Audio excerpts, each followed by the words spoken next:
and it gives me a great pleasure to introduce both the speaker and the respondent.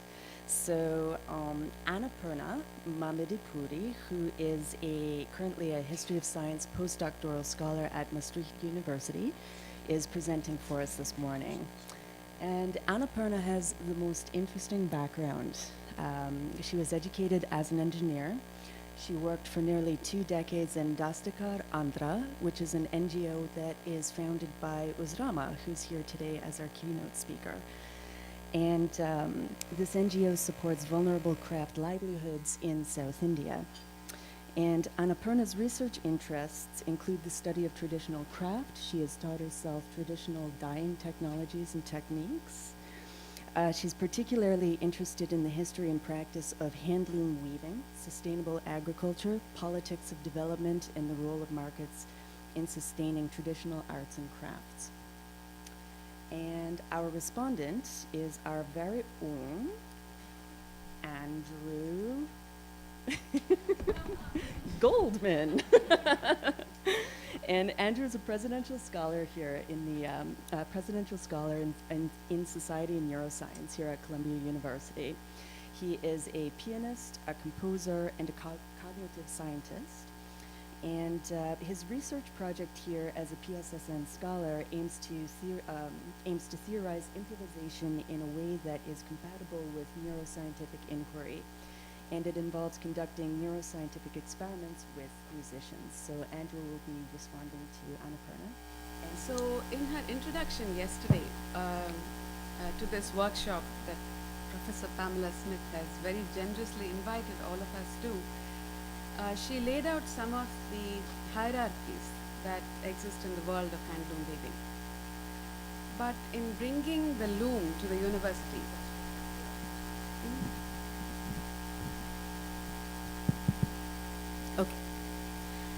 but in bringing the loom to the university, in talking about weaving and cognition both together as knowledge, she does something political. In this workshop, we are trying to address some of the hierarchies that beset handloom weaving, between the mind and body, between the craftsperson and the scientist, between the surgeon and the tailor, between the university and the village as site of knowledge.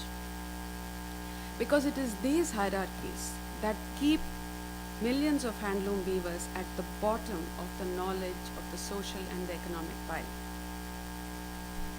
Yet in India, we have more than 4.3 million handloom weavers who manage to survive and weave for their livelihoods, fighting these hierarchies. And I would like to talk a little bit about how they do it in the face of 200 years of colonization, industrialization, and more recently the modernizing agenda of the Indian nation state. So I would like to explore the idea of handloom weaving as a sustainable socio-technology, and to look at the weaver as an innovator in this sustainable socio-technical ensemble that's constantly working to sustain itself. So when I moved from academia, from my activist work, social work, to academia about 6 years ago, after about 15 years of working with vulnerable handloom weavers, one of the things that I was asked is, why do you want to theorize weaving? Because I was trying to theorize innovation in handloom weaving, and they said, why do you want to do that? It's a hobby, it's something you do, it's something that at best is an outmoded way of producing textiles which is on its way out. Why would you want to theorize it? And I think what we learned from many presentations, also the work of scholars like Pamela, is that there has been a long history of science and technology actually learning from craftspeople. And there is still much that we need to learn from them. Now, when I go back to the handloom weavers and talk about theorizing weaving, then the question they ask is, why do we need theory?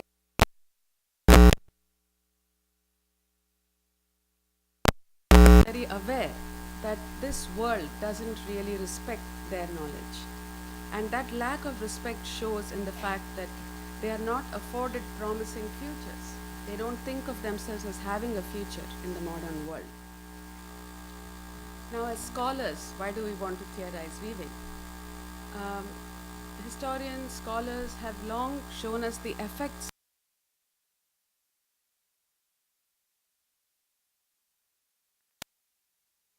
of technologies in its knowledge systems. And it is important that we look at these sites that provide the resistance to these totalizing paradigms. But very often, these resistances get appropriated. So the question is, or they are seen as being marginal, as being anecdotal. How do we make this resistance count? From and for craftspeople.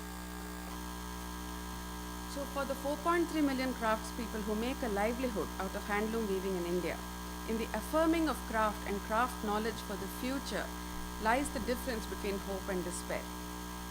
But both the discourse of modernity and that of tradition are profoundly disempowering. One leads to mechanization, the other to museumization. Handloom weaving becomes extinct in both futures. A little bit of background about handloom weaving. We have about 4.3 million households engaged in weaving. It is the largest means of rural livelihood after agriculture. It is definitely not small. We produce about 6.9 billion square meters every year. It's 12% of the domestic market. Yet livelihoods are vulnerable. Half of our handloom weavers live below the poverty line. The paradox. On the one side, we see tradition and culture in handloom which has to be preserved without change. Yet on the other side, we see skilled handloom weaving as manual labor that is outdated technology that doesn't innovate. And this is the paradox within which handloom weavers struggle to make their livelihood. So how can we theorize innovation in a traditional system where knowledge is embodied and tacit rather than explicit? I'd like to do this first by describing how actors innovate while maintaining tradition, and explore the politics of conceptualizing creative, tacit, and embodied knowledge as innovation.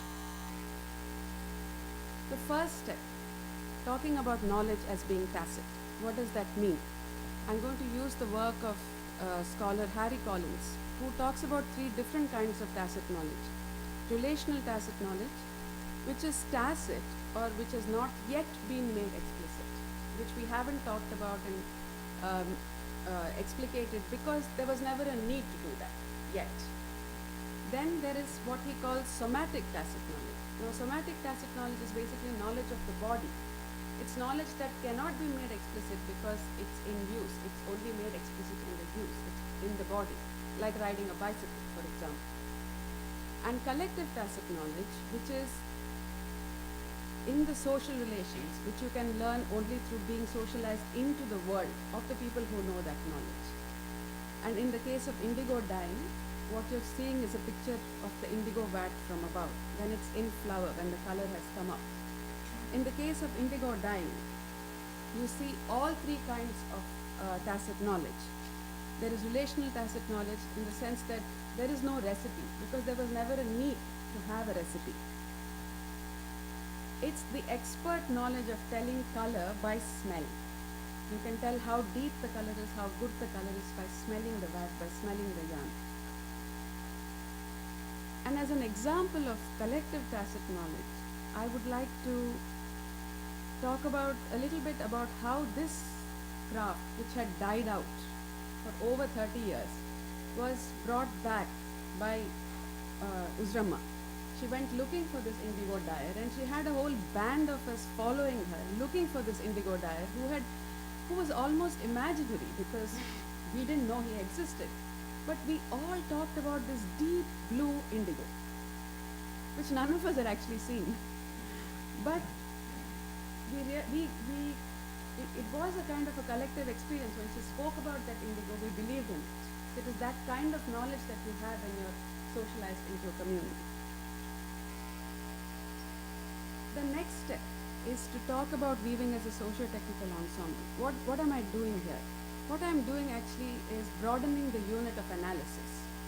Rather than looking at the isolated weaver, who is unsustainable, who is suicidal, who is in trouble, or who is successful and sustainable, I would like to look at the weaver as part of an ensemble of many social groups which includes the dyers, the sizers, the cooperatives, the retailers, the customers, the activists, the academics now. We are all part of this ensemble, and they all have their technologies.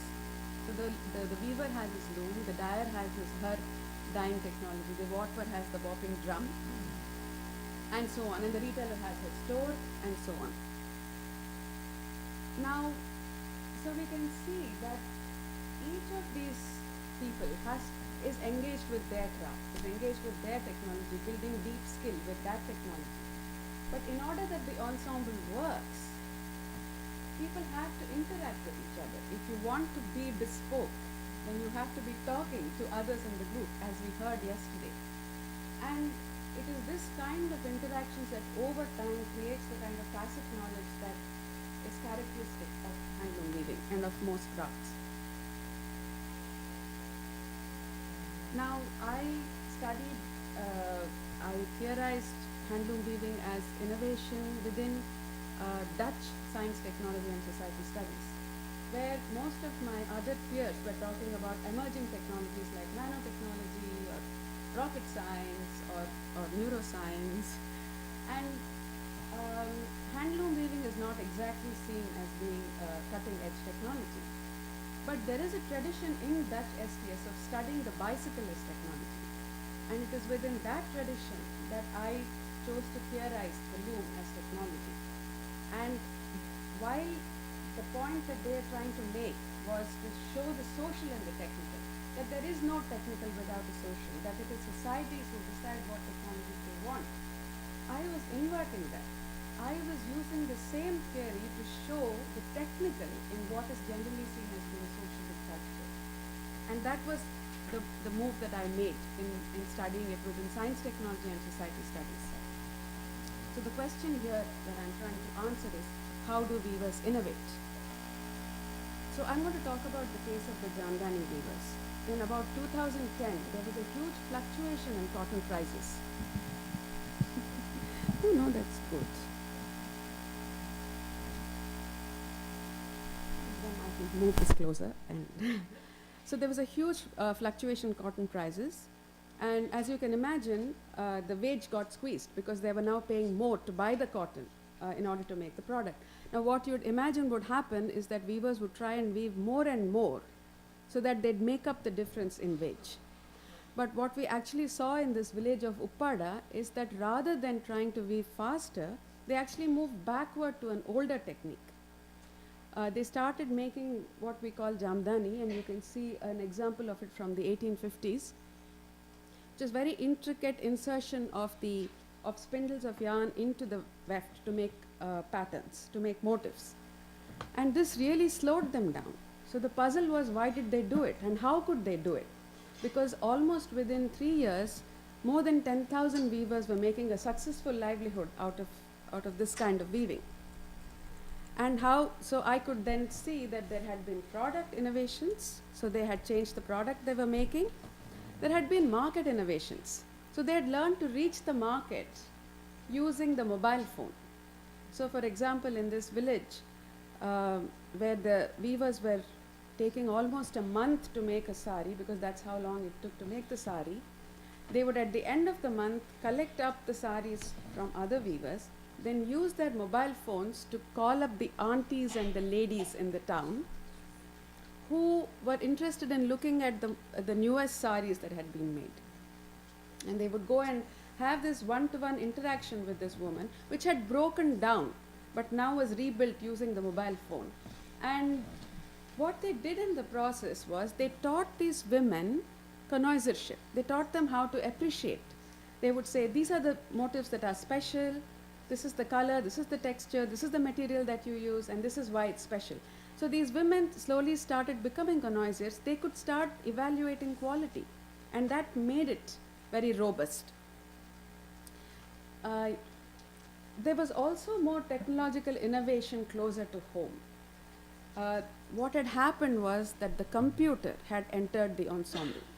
Now, if you look at the picture of the paisley, I don't know if you can see it very well, but if you pay attention, you can see that it looks a bit pixelated, as if the resolution is a bit like a low resolution. And that made me wonder why that was happening, because you didn't need to do that. You could make exactly the kind of shape you wanted on the loom. And so why were they making these pixelations? And I automatically assumed that the computer programmer was using either bad technology or was deciding that this was good enough for the weaver. I assumed that the computer technologist was imposing his quality standards on the loom. But when I asked him, he said, no, it's not me. The programming is happening on the loom. And I didn't understand that, because I thought, you're making the design, they're making what you make, you're programming it. Till I saw the interaction between the master weaver and this young boy who was programming the design. A mango with 2 leaves, he said. So this boy pulled out a whole sheaf of mangoes with 2 leaves, and then they started tweaking it till the master weaver was happy with the shape and the design. And then he said, 100 turns and 3 bends. And then this boy started changing the resolution till he had got to a point where it was still aesthetically pleasing, but the repeats were not 1-to-1, but you were actually picking up 3 or 4 threads each time. So it reduced the work by almost 4 times. But to the customer, it still recalled this beautiful technique. And it was this collaboration between the two of them. And that picture is almost like a time travel picture, because you have the loom at the end, and what's covered up is the jacquard punching machine. And you have the computer, and you have the son holding the mobile phone. And it's all in the same room. It's all happening right now. So what we see in this process is that rather than competing with the machine, what the weaver is doing is collaborating. And if you look at the different functions, the ones of making the design, making the graph, making the setup, the visualization, the layout, the price, changing it to the next design, all these things, the calculations were speeded up using the computer. But the weaving alone had slowed down. So the computer and the loom were working in tandem. So you speeded up a whole lot of functions so that the weaver and the loom could actually slow down. And that's how it had worked. Yet, while we attempt to explicate the craftsperson's innovation, what is extremely interesting is the craftsperson himself is deliberately constructing their innovation as tacit. Now, why do they do that? They do that how do they do it? They recast it as tradition. So this very senior master weaver who had actually introduced this technique into this village, after it had caught on and things were going well in the market, came out with this big newspaper article where he said, this is not a new technique, it's old. In fact, the Princess of Bobili used to wear the sari. But the sari didn't exist 20 years ago. But he made up this whole tradition, which allowed him to create a stable market, because tradition is the stable market for handloom, not novelty. And what this did was it reinforced value for the tacit craft knowledge, because they taught the women to be able to read the color, they made new networks which learned how to appreciate craft. But it also had a more strategic value. They rejected this idea of the individualistic eye of the innovation, because they needed other craftspeople around them to learn, so that you would have a critical mass of weavers producing this product as the market grew, and you could have innovation, different kinds of innovation happening in the product. So they couldn't say this is mine, they had to say it's ours. And that's how tradition is maintained in handloom weaving, even as it innovates. So I would like to talk about this as a kind of craftiness. It's a collaboration across old and new technologies to compete with the machine. You recast innovation as tradition to resist mechanization. You convert from digital technology back to craft skills. Or is it back or is it forwards? And you invent traditions that evoke quality of experience in use rather than quantity in ownership. And you build value for tacit and embodied knowledge. And that's what you're doing. But it's not just craftiness, it's also creative expression. So Well, I tried to conceptualize innovation, but this was not a word that resonated for weavers. That's not how they thought of what they were doing. And I was trying to look for a vocabulary that would work to conceptualize innovation. And what they were willing to say is that they were being creative. And so in this step, what actually happened was that I just by chance happened to be in a musical concert where a very senior musician performing a very, very difficult piece of music improvised very unconventionally and very creatively. And then at the end of it said, don't think this is innovation. This is what my teacher used to do. This is what my guru used to do. This is tradition. And I went up to her and said, you are doing exactly what my weavers do. You're so innovative. And she took a minute and then she said, what for I need this word? And I was completely dumbstruck. And she said, this is extremely modest. This has come to me by the grace of God. It's come to me because of the blessings of my teacher. This is not something I have done. Don't call it innovation. So to her, innovation actually had this very negative connotation. It was something that was done by egoistic, immodest people. And so then I started looking for vocabulary because they do innovate, they are creative. So can I look for their vocabulary? How do they talk about this? And they have these two very clear practices or conceptual ways of thinking about what they do. One is sadhana and one is manodharma. So sadhana is to achieve skill, repetitive work. That's the practice, that's the acquiring of skill practice. And manodharma is the creative expression. And talking to many weavers, this is the kind of steps that they laid out. First, you have to build skill through repetition. Do the same thing over and over and over again till it has become second nature to you. But for this, first, you have to learn obedience. You have to learn to listen to your teacher. You have to do what she tells you to do, whether you like it or not. And that's the only way you can learn this. The second thing is to learn the rules through imitation. You have to copy. You don't know how to sing the melodies. You can only learn those through copying your teacher. So imitation is very important. And the next level is when you have to start trying to do it on your own. And that's when you learn to negotiate the rules. You learn how to make small changes but stay within the frame. And in fact, when I asked a quite young musician whether these rules did not constrain her innovation, because I had this idea that innovation came from spontaneity and freedom, and I said, but don't you find this constraining? And she said, give me more rules and I'll show you more creativity. And then once you are fluent and you feel ready, then there is the moment of performance. And in that performance, there is uncertainty. You don't know what you're going to do. You're expected to produce this creative expression, but you don't know if it's going to come. So when it does, it's expressed as the divine bliss of creativity. I'm not talking so much of a belief system here as I'm talking about the experience of, so let me be clear that I'm not advocating Hindu religion as a way to innovation. It's more that I'm saying that this is the way in which people talk about it within this framework, very creative people. And it requires a guru to show you the way.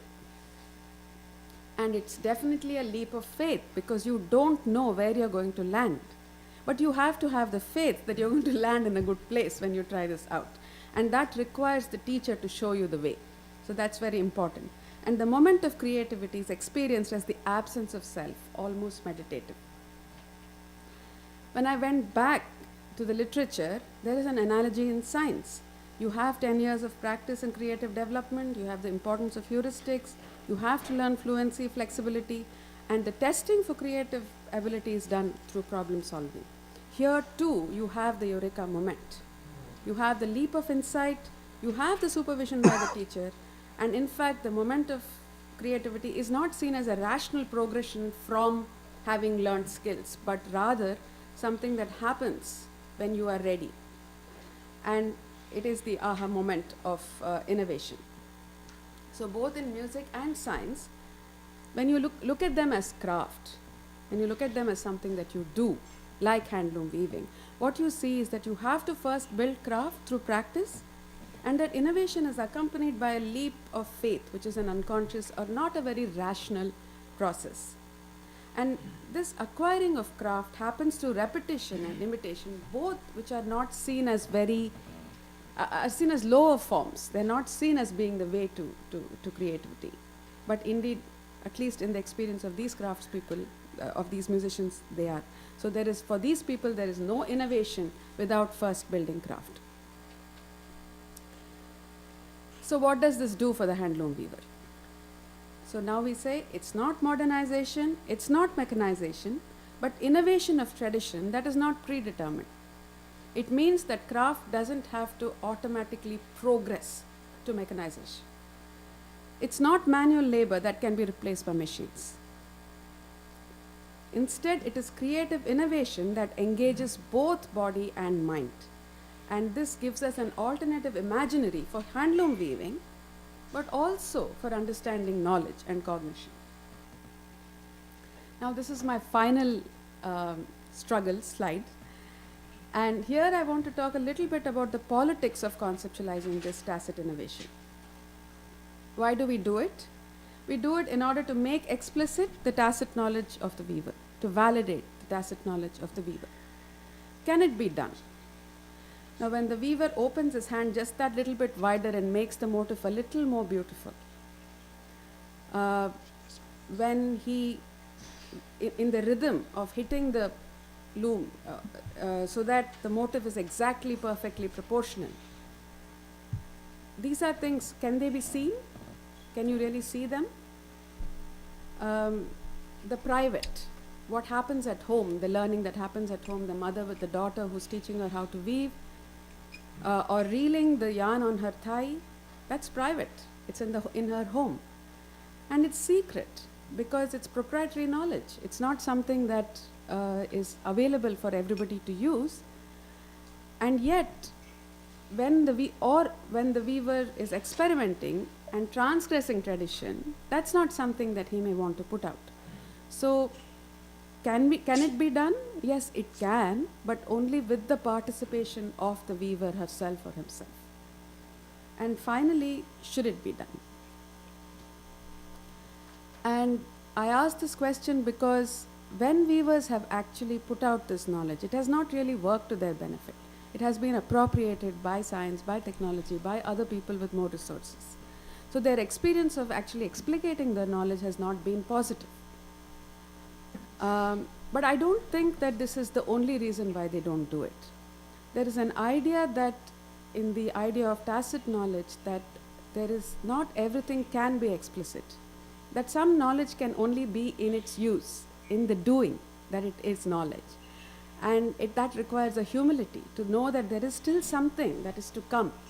And that also affords possibility of a more beautiful color tomorrow, or a more beautiful motif, or in the case of the handloom weaver, a more beautiful future.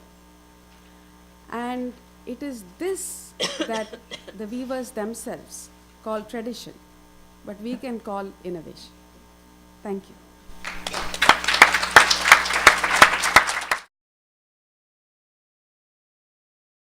In this model of thinking about music, performers are treated as kind of like conduits of a composer's intention. And a performer's job is just to realize this otherwise existing formal piece of music. And it devalues the performer and treats them in a way like a laborer, or I think it's similar to the conception of weaving as just physical knowledge without actually adding anything constitutive to what it is that the music is. But in recent years, musicological scholarship has turned to reconsidering the role of the performer and to perhaps elevating or at least reconsidering what it is that performers add to a piece of music when it's being performed, and to consider what music is more in the context of performance and in action. And one of the areas of research that comes along with this shift is interest in improvisation, because an improviser is a kind of curious case that they're a creator and they're a performer at the same time. So it's problematic. It raises a lot of questions about the role of the performer, what it means to create music. And I think it's a nice example that can hopefully supplement what Annapurna was talking about. Improvisation is often compared with composition as a process of creating music, and in this context, by composition, that's just mean sitting at a desk with a piece of paper or maybe a computer program and writing music with or without the aid of an instrument. And when you're composing, you can go back and revise things. So if you're writing a very long piece and you want to make sure that the melody at the beginning of the piece is exactly the same as the melody at the end of the piece, you can do that because you can go back and see what you've written, and you have all the time in the world to make that work. You can weave together intricate, different melodies to create counterpoint, and that might be a very complicated problem to make that all work, but if you're composing, you have the time to do it. By contrast, if you're improvising, you might be seen as limited by the constraints of time and the body and your technique. Maybe you want to play something, but you don't, at the moment of playing it, have the technique that you might need to play that thing. If you were composing, you could write what you like, and then take some time to practice it and then play it. When you're improvising, you might not remember what you played at the beginning of the improvisation. You might not be able to perfectly reproduce it or weave together counterpoint in a way that a composer might. You might be seen as being limited by your working memory of your technique. But nevertheless, improvisers seem to have a special kind of knowledge about music that allows them to create these musical structures in real time. It takes something special to be able to do that and to try to focus on that issue and to try to model that and explain that. Is what my research is concerned about. And I think if we understand what way of knowing allows improvisers to generate those musical structures in real time, will tell us something about embodiment and creativity, and can relate to many other improvisatory behaviors in everyday life, like conversations, navigation, reading, and some other things. Not sure about the reading. I think in some ways. Okay. So this is the way that I approach this question. I think Western music offers a curious case because you find musicians in the West who both have, let's say you have two musicians, they may both have a lot of training, but it might be the case that only one of them is able to improvise. You find musicians who say that they're not able to improvise, despite the fact that they have a lot of training. Maybe they've trained in classical music, they're used to playing from scores, from rhythm music, and they don't necessarily have the ability to improvise. Which provides a very nice opportunity to make a comparison between musicians who can improvise and those who can't. How do they differ in the way that they learn about music? And how do those ways of learning underlie and lead to the ability to improvise? It's not just a question either of movement. It's also a question of perception. If they know something different, if they know about the music in a different way, they might move differently than they're playing, but they also might perceive differently. They might perceive musical structures differently.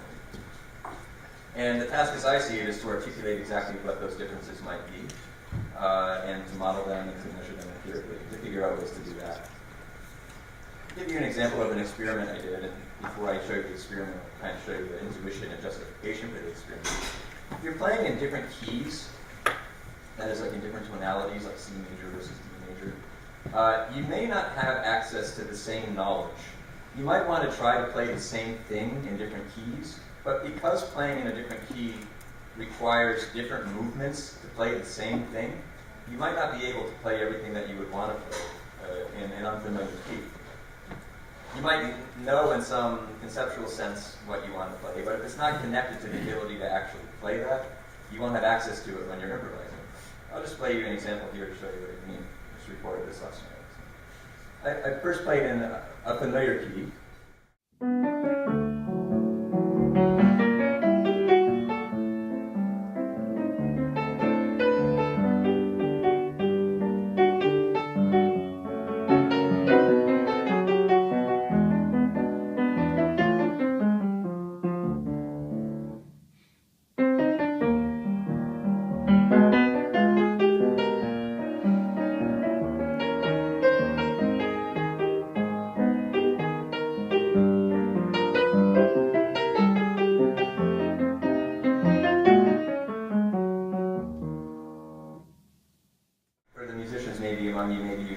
Some things that were actually a little bit different. I didn't play all the harmonies in the same way because I couldn't hear them in the new key. I couldn't play them in that key because the movements weren't connected to my idea of what I wanted to do. And I wasn't able to improvise with them.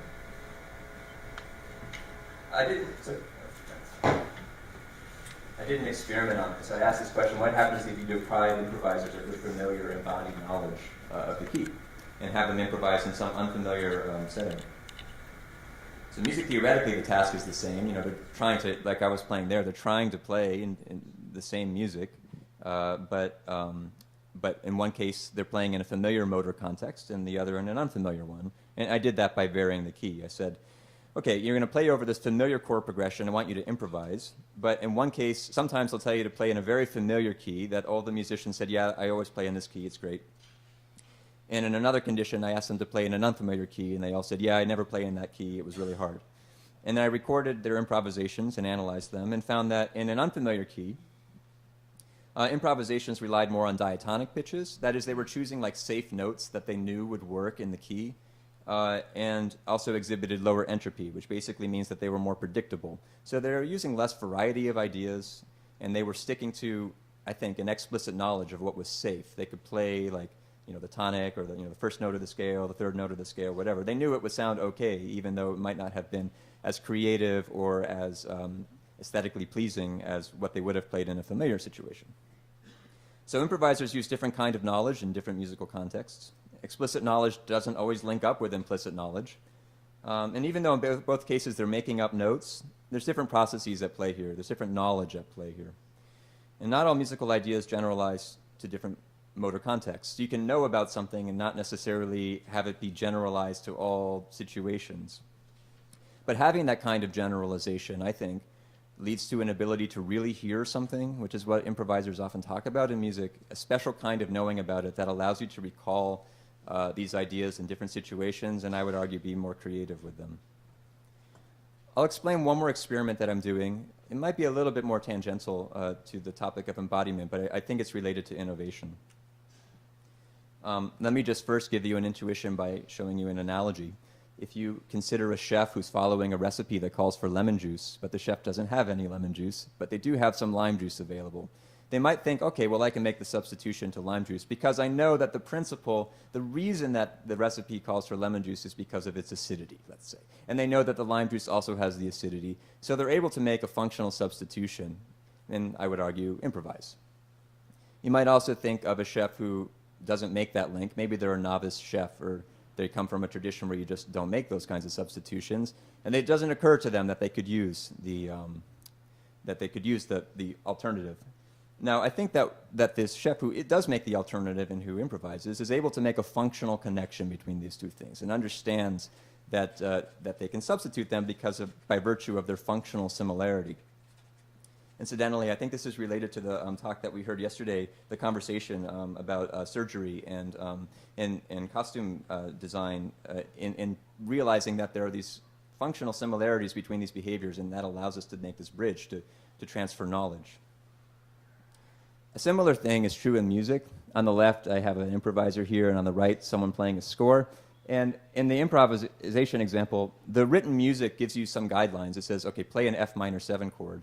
But the improviser can play all sorts of different things when they see that symbol. They can play it this way. They can play it that way. In some situations, they can even substitute the chord for a chord with a similar function.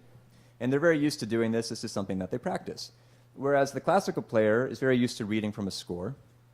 And if they're told to play a chord, they play that chord with those notes at that time.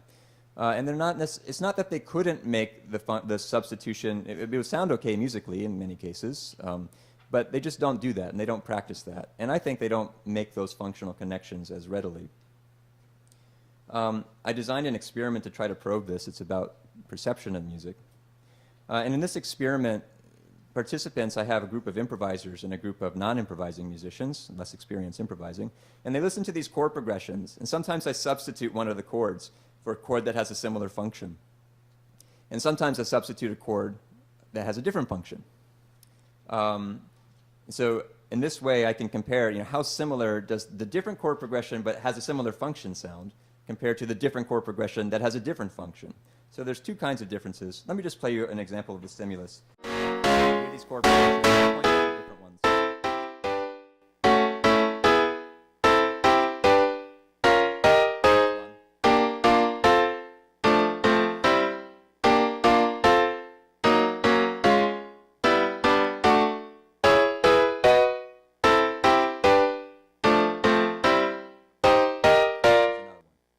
right? So they have to catch like which ones are different and press a button. But you may have noticed that one of those, from the musicians in the audience, one of those differences was actually the same chord, but just in a different inversion. So it had the same function, but was still a different chord.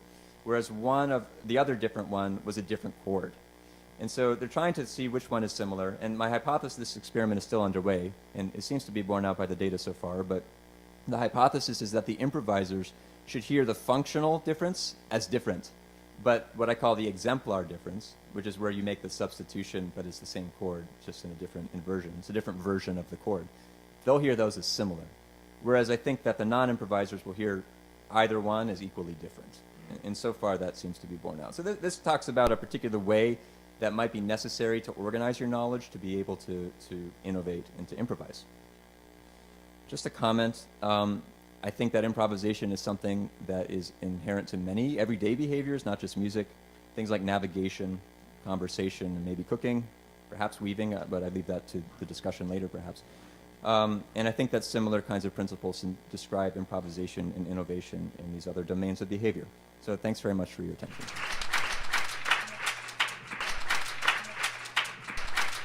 Thank you. What I would like to do is to invite Annapurna and Andrew to first ask questions of one another or respond to one another's talks. Then if we could, in the meantime, have the microphone set up, and I'll direct traffic from that point. If you have questions, please queue up behind the mic, and we'll open up the floor after Andrew and Annapurna have had a chance to connect. Sure, I could ask a question. Is this on? Hello. This is something we were talking about yesterday when we were preparing. A lot of theories in embodied cognition and extended cognition will locate knowledge outside of the body, or at least in the interaction with objects, or perhaps even calling things outside the body as knowledge. And I just wonder what you think about that. I mean, you were talking about different kinds of tacit knowledge, relational, somatic, and collective. Would you go so far as to say that the knowledge is outside the body? What do you think about that?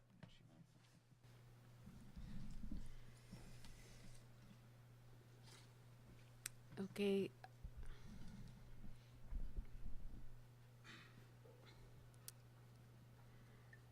I think we are talking about knowledge of making, and I like the way you started with the improvisation. It's always in different time and space.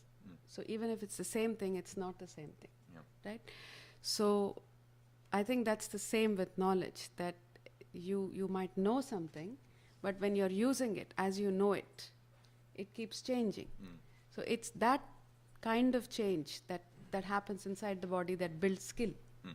So for me, the distinction of whether it's inside and outside is not so much, not so important as to understand that we are constantly, how knowledge is being created when you do these things. So it's about knowledge that's being used in use.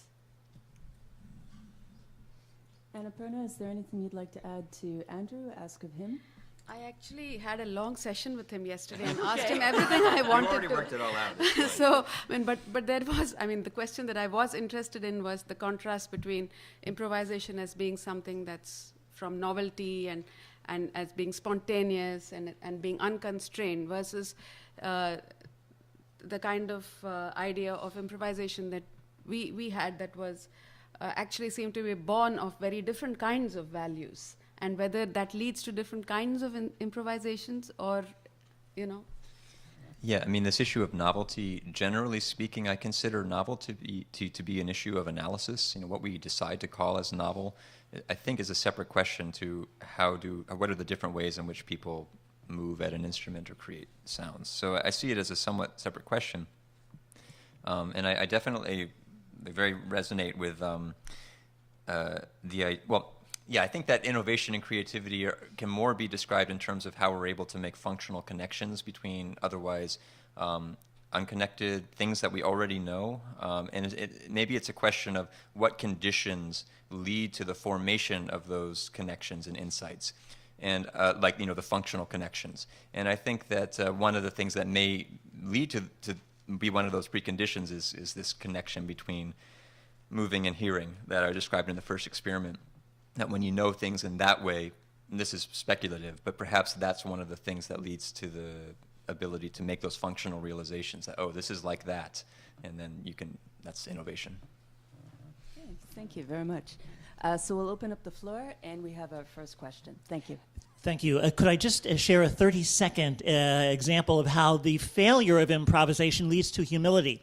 Claudio Arrau, a great pianist, was playing at the 92nd Y 30 years ago, the Beethoven Opus 109, 10, and 11. Leighton Kerner and his wife Dorita Leighton was the music critic of the Village Voice, always brought the score with him of any piece, no matter opera or what. And Leighton turned to Dorita and shook his head. A few seconds later, Arrau stopped, got up, looked at the audience, and said, "I forgot," and received a 10-minute standing ovation. So the failure of his ability to find the score again, the improvisation just didn't do it for him, and to say, "I forgot," was the greatest example of humility I've really encountered in a concert hall. Thank you. Yeah. Thank you. Thank you Next so much. question. Thank you so much for a very stimulating panel. And I have questions. First of all, I have a comment that, that humility that you talked about and that the previous respondent talked about, the spiritual and divine aspects of knowledge. I mean, the vocabulary of craftspeople is very familiar to me from early modern Europe. Because, as I said yesterday, they theorize their knowledge as a union between mind or spirit and body. So it's good to start from that point. I think that in terms of theorizing, I think the language, coming up with a language which describes such as the kinds of functional substitution that you've talked about, Andrew, is very, very useful. I mean, that's like the first step to theorizing innovation, which is one of the things, or creativity, or just craft skill. We can call innovation and creativity just craft skill. But what I wanted to say is that by theorizing that language, and this brings us to the politics of making craft knowledge explicit or tacit knowledge explicit.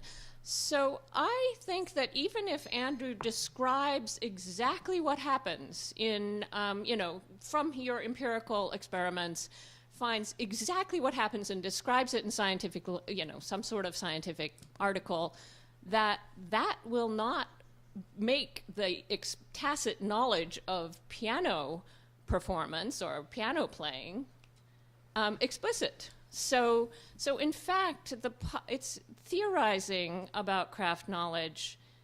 It doesn't have the politics of, say, I don't know, publishing the dies, or I just can't think of the process that would be made imitatable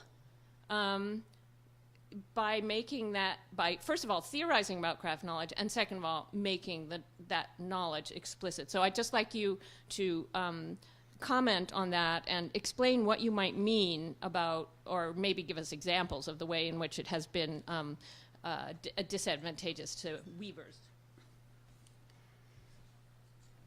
Shall I? Yeah, you can, and then I will. Yeah, I just have first of all, yeah, indeed. And I don't really see it necessarily as part of my motivation to try to politicize this one way or the other. But that being said, I'm aware that anytime you use language and terminology, and I'm doing this scientifically, it has political implications. So I guess the way that I would respond to that is that if I am able to have this perfect characterization scientifically, those kinds of insights might then be used in political arguments to say that this is like that and has these characteristics. But I see that as a separate enterprise to actually do that. But I do think that it would be influential if that existed, or people could use that. I'm just not using it. But I think it could be used. Annapurna? I like your question. Gives me a chance to say all the things that I could. So I think that the politics really that I'm talking about is of validation, of attributing knowledge.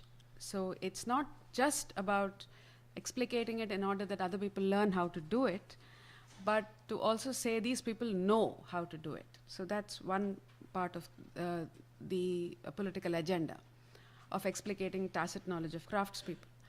But let me give you an example from the kind of knowledge that has been lost, say. So this is one of my favorite examples. It's the example of a measure called visa. What it does is it measures volume by weight, or weight by volume. So if you dip it into the ghee, which is clarified butter, which we use in our cooking, and you want to buy that, then when you dip it and pull it out, you've got 1400 grams by weight, but you've measured it in volume. Now, one of the things that has happened is the universalizing of measures, weights and measures. So we've had a whole bunch of local grocers, local people moving completely to the new ways of weighing. So you will buy your ghee now by weight, so you can weight in. But what is interesting is that the grocer still keeps that measure. He doesn't feel able to throw it away. And that got me thinking, why is he still hanging on to it? I mean, is it some kind of sentiment that makes him hang on to it? Till I realized that what is actually happening there is that what we think of as a standard to measure weight or volume isn't actually either. What happens is once you've measured out the ghee, if you suspect that your grocer is cheating you by adulterating that ghee, then you will ask for it to be weighed. And the weight, depending on what he has adulterated it with, will either be more or less. So what you're standardizing using that measure is not volume or weight, it's purity. Now, that's a kind of an underlying principle that maybe in the use, you don't have to know. You just have to know how to use it. You don't have to think of it, oh, I am actually measuring purity. So, but if you think of theorizing as a meaning-making process, as something that has to make sense to different people, then the person who's making it, for example, might need to know this principle. It might be that as a scientist, to explicate that knowledge, I have to know that standard. Otherwise, I might come in from outside and wipe out that whole system. So to that extent, when I'm talking about theorizing, I'm talking in a more general way of building a collective meaning for that thing, whatever that thing is. Thank you. Next question, please. Thank you very much. My question is to Andrew, but also to you as well, is that you are theorizing that there may be a difference between those who can improvise and those who can't. And this leads to, I'm wondering where you're theorizing that this may go, is that if you were to do fMRIs of those who could improvise and those who could not, and then they were able to play piano in the machine, what maybe you would see, and how the brains would be different in that case. Also, if we look at language and language adaptation, that if it's done early in life, then those people can pick up additional languages faster than those that can't. And some have an ability to learn languages faster than others. I'm just kind of curious about that. And I love the comment of, as a linguist, I love the comment of what do I need this word innovation for? And I think that that kind of ties into that. So I'm kind of curious, where are your theories that you think that this may go or may not go, so that can inform the other researchers and audience as to where they may take their research? Thanks very much. I mean, yes, I think that there would be brain differences. To me, the question is always how you would make sense of those differences. I think I'm really motivated to come up with a good theory about what differences I would expect and how I would explain them.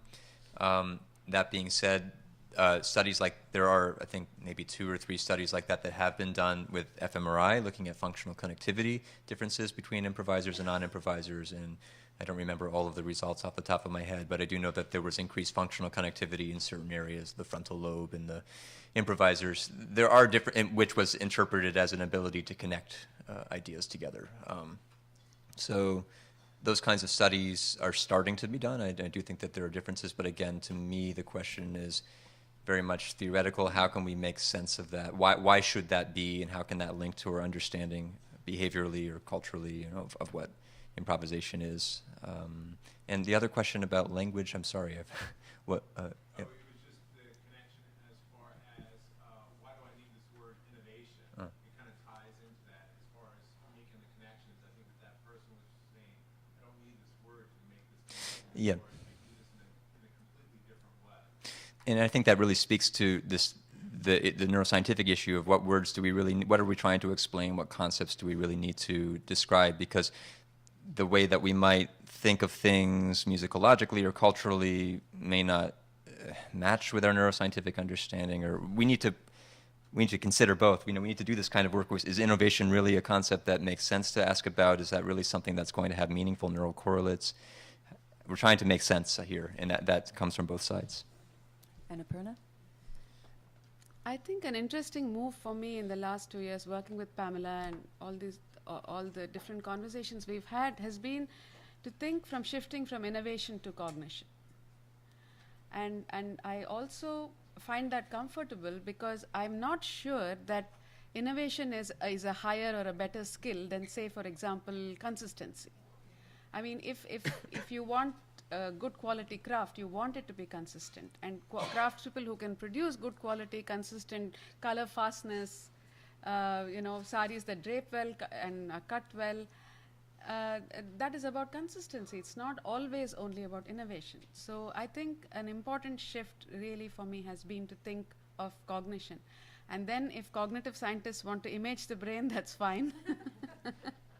But I would like to think that it would be good to also look at things like language and how these things are framed, exactly like you were saying. And as to what direction research can take, well, it really depends on what you want your audience to be. If I want to make an argument to convince policymakers, I really have to talk about the economics. So what does this give me in terms of making an economic argument? If I'm able to say, well, this is a skill that will let you innovate, then, economists are more willing to listen to it as being valuable. And what it would give viewers would be a vocabulary that validates their knowledge also to themselves. They think about things differently, they talk about them differently, but they don't do that legitimately. So can we actually allow that vocabulary to emerge as a kind of a scientific vocabulary, but their scientific vocabulary or technical vocabulary? And one other last thing is that what interests me is also the difference between applied and abstract knowledge, which we heard from yesterday, that these do different things and they're represented in different ways. And I think that's absolutely fascinating, because there are many people who say, I can tell the difference between the design that the weaver has made and the designer has made. And both will be checks. But they claim to be able to see the difference because of the way that they think about patterns. So that is something I'm interested in. It's an interesting parallel, people trying to listen to music and say, was that improvised or not? Are there structural characteristics of improvised music? There's some evidence that there are some features that, yeah. Thank you. So we'll take the final two questions. We're having a great conversation and I'm learning a lot, but I don't know if I'm seeing an elephant in the room that really isn't there. The elephant that I see is that even though Annapurna and Andrew are talking with each other about innovation, knowledge, cognition, all of the issues that we care about, but they come from two so radically different perspectives and have such different kind of ontological and epistemological understanding about these terms that they're not really talking to each other. Annapurna's socio-technical ensemble, which was devised in order to kind of restitch the weaver into a much larger community and political and technical processes and material processes, completely disappear in Andrew's case. While he talks about structure versus improvisation, and he still wants to locate knowledge as an isolated thing out there. So I wonder if this difference is one of just subject of study, or whether it comes from something else. Thank you. Thank you. Thanks for the opportunity to respond. Yeah, I mean, in this talk, I think you're right that maybe it probably gave that impression. I think that I was trying to be complimentary, but you know, I feel like I understand what you're saying and where you're coming from, and I'm not so sure that our ontologies are really so different. I think that improvisers interact with their instruments. You know, this kind of, I would think that the knowledge that's to interact requires the instrument to be there in many cases. If the instrument is there, you're going to play different things than if it's not there. If you're trying to think of things without actually moving. So that would be a way to incorporate objects into knowledge. And also, I didn't talk about the social aspects of improvisation, but I do think that the things I was talking about are compatible with social theories of improvisation, in the sense that, for example, if you're playing in an ensemble and you want to be able to effectively respond to what someone else is doing, I think that there are particular ways of knowing that allow you to know what they're doing and to perhaps play it back, imitate it, or transform it. You have to be able to connect what you hear and what you know into movement. I think it's a similar kind of an explanation that could be used in the context of a social theory. Annapurna? I mean, if there is clearly a difference that weavers have a problem of being impoverished, and maybe Western classical musicians are not so impoverished. So maybe the issues that would not be something that you would see as a problem that needs solving in your theorizing, while I would think of it as a problem that needs at least addressing. So the difference in context, yes, will create a difference in the way we think about it, and we should be aware of it and not conflate the two. I well take the point. Thank you. And the final question. Yeah, thank you both for sharing your knowledge. My first question is for Annapurna. I remember you had a slide about the web of actors that come into play. The web of actors, the roles that different actors play in this whole process of weaving. I was just wondering to ask if you have an idea about measuring the social impacts between the link between each actors and the role that they play between, say, for example, the weaver and the government, the weaver and the social NGOs that are working towards it. Like, are there any quantifiable metrics that you think exist or can be developed that can be shared with everybody here? And the second question to you, Andrew, is that you spoke about improvisation. This is out of curiosity. Do you think, to me, it seems like a very qualitative aspect. Do you think it can be quantified? I know it differs for different situations, but in terms of this social example of weaving, do you think it can be quantified? Thank you.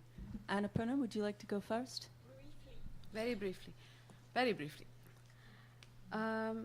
Money is what weavers are transacting in production and consumption. It's the most quantified thing. You can't get more quantified than that. And livelihoods is what we work with. So it's definitely what you're talking about can be done. My question is that the most effective way of making the point? And I think not. And I think that that we as people have to value this knowledge, and we have to see its value in multiple ways. And it's our job as scholars, as consumers, as weavers, as dyers to work together towards this endeavor. I'm not sure that throwing numbers around is really going to convince anybody who doesn't want to be convinced. Thank you. Andrew? I think that something about improvisation can be quantified. It just depends what you're trying to measure. Please join me in thanking our panel.